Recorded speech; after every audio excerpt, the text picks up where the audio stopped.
All right, everyone, welcome to Friday's edition of the Literary Circle with the Evolve Women's Network. I am Melissa Kirkpatrick, the creator and founder at Find Your Own Drive, and also the life and business coach that you've been seeking in order to create the business and life that you love. I help those business owners and entrepreneurs who are struggling to find their way in their business and navigate those obstacles to be more successful in being able to scale your mind, money, and your momentum.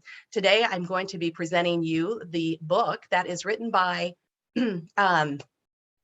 Dave Hollis on Get Out of Your Own Way. And this is about overcoming what's holding you back and from being your best self and reaching the success that you truly desire. This book came along out of the series that we've been working on of kind of your why, but this one's a little bit different because he's talking about the guide to growth and fulfillment. They're up here at the top on this slide. There's a free audio version on YouTube, so you don't even have to buy the book. I would highly encourage you to maybe play that in the background as you're doing other work. But the main thing is what holds you back from being your best self and reaching success. And so what we're going to do in the breakout session is talk a little bit more about that. If you're not muted, maybe go ahead and put yourself on mute. So Dave Hollis is actually the husband of Rachel Hollis. Some of you are probably familiar with her. She did some books such as Girl Stop Apologizing, Girl Wash Your Face, and also Didn't See That Coming. The fast forward story is the two of them had separated due to some other unforeseen things in their situation. But he wrote this book for three things that I found as the lessons. It's about how people can grow the most and know that failure is normal. He was in a situation working with the Disney company that he loved to be a part of, but he just wasn't fulfilled. How many of you can relate to that? Probably where you are now wasn't where you were before, but now we find that we can make changes. And if we want to live the life that we desire, then we have to improve things and stop avoiding what feels uncomfortable, what pain points that we think are going to keep us from doing the thing, when if we can work through them and actually show up, we can change our lives pretty easily. And if you follow the hidden rules called the limiting beliefs, and you guys, if you followed me long enough, you know that's one of my key lessons in addition to conscious language, but limiting beliefs are really what holds us back from reaching our full potential. So that's what I really liked about this book, is because it just gives you a new awareness and reflection. So one of the things it talked about, I have to have it all together, or failure means I'm weak. And, you know, if you can let that go, because that is what is a limiting belief. Someone along the way has made you believe these to be true. And these are not true statements. A limiting belief is only keeping you stuck and stalled in your stories. I have to have it all together. Who has it all together? I don't think anyone can say, I started my business because I had it all together. I owned and operated 2 golf courses. Prior to that, I was a high school teacher. There was nothing in between that said, you're going to go from a high school teacher to a golf course owner. But I didn't have it all together, but I wasn't afraid to take action moving forward. And did I fail? Multiple times. It didn't mean I was weak. It just gave me more information to keep going. Just like the creation of the light bulb, right? It took 1,000 times before Thomas Edison finally figured it out. But what Hollis talks about in this book is about putting in a little effort and seeing a lot of success. That was what he was feeling. And it just wasn't fulfilling for him. I think some of us do that. We take the easy way. I don't know if you guys watch Master Chef, but they always talk about when they cook the thing. Did you take the easy route? Did you just make the easy thing? Like, we do that. We're afraid to extend beyond what we know we're capable of doing.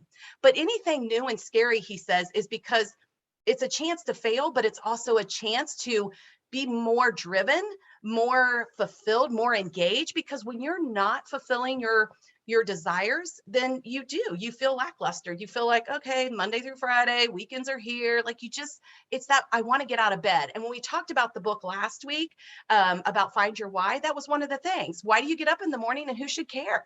That should be your focus point. I do the thing I do because it gets me out of bed, and this is why people care. So the other thing he talks about is being stuck in the story. And this, again, this is my jam. This is what I help people with. This fixed mindset of believing that you can't change your skills and talents. I'm going to call BS on that, because I've done it multiple times in my lifetime. And I know a lot of you women in this conversation right now have done the same thing. We all have that story that we were this, and then we were that, and now we're here. And we still have these big desires and dreams. But if we stay stuck on, I work in a factory for 30 years till I can retire, that's a fixed mindset. You're believing that that's all you have. That's all you have to give. And we have so much more to give. But when you think about that growth mindset, holy cow, this is where you can uncover skills you never knew you had. I didn't know I could be a golf course owner. I didn't know I could play the game of golf. And I sure didn't know I could teach other women how to play the game of golf, but I did it. And that's where you start taking, if I can do this, what if I can do it better? Angel was the introvert. She did not like networking. She did not like being around people. She didn't want to talk about who she was and what she did. She just wanted to be Clay's wife. But she realized, wait a minute, I have gifts and talents inside of me. So the growth mindset was, I'm going to figure this out till I can't figure it out. And then I'm going to ask for help so that I can really figure it out. And look at this community and tribe in less than 5 years she has created. So overnight success does happen in 5 to 10 years. You just got to keep in that growth mindset. Now, limiting beliefs, it's any lie that you tell yourself that you think is true. It's so funny. This came to me with a friend of mine, and I use it every time I get ready. It's not the shirt that makes me look fat. It's the fat that makes me look fat. But man, how many times do we yell at those clothes and think it's their fault? They shrunk in the closet. They don't look right. What the heck? You know, we don't think about us. It's us that makes it. So pay attention to those lies you're telling yourself, that there is a true story underneath that, and it's only limiting to you. And when you believe in them, that's what happens. That's that invisible fence. That's that, step outside your comfort zone, that little space. This is where you are with those limiting beliefs. But when you're capable of going, okay, that was a good story up until now, right? I told it really well. What do I do differently? If it's not the shirt and it is the fat, then I know there's things I can do to release that uncomfortableness or release that, or I can just go buy a bigger shirt. Either way, it's a win-win, but I don't need to stay stuck in my closet yelling at my clothes for not looking or fitting comfortably. All right, so why do you create these limiting beliefs? And this is where I think most of us forget. It's just easier. It's just easier to stay here than to do something different. And it feels scary as hell to leave where we are. That to me is why we do what we do. That's why we believe that. Or we have friends or family that's supporting that belief. That's even worse, right? Like, oh, I want to run a marathon. Well, why would you want to do that? You know, that's 24 miles and you're going to have to train and and then you're like, okay, yeah, you're right. I don't want to do that. Let's go get pizza. Right? It's one of those things. If you don't have the right support group, and Angels created accountability with the Excel program. I use accountability programs. I mean, a lot of you have mentioned accountability. It's becoming the new word, right? The new buzzword is, if we don't align with those individuals who are going to keep us in our lane, stepping onto the path that we truly desire, we're not going to live the life or the business that we love. So align with like-minded people that are going to encourage you, even when your limiting beliefs start to be stronger than what you truly desire. I always say, when your desire outweighs your excuse, you can accomplish and do anything, right? So that's the reflection on the book that I pulled out of it. Again, the audio is available. I have the link on the first slide. And then also being able to just, take away what you want from this and know whatever it is that you truly desire, you will find in these books.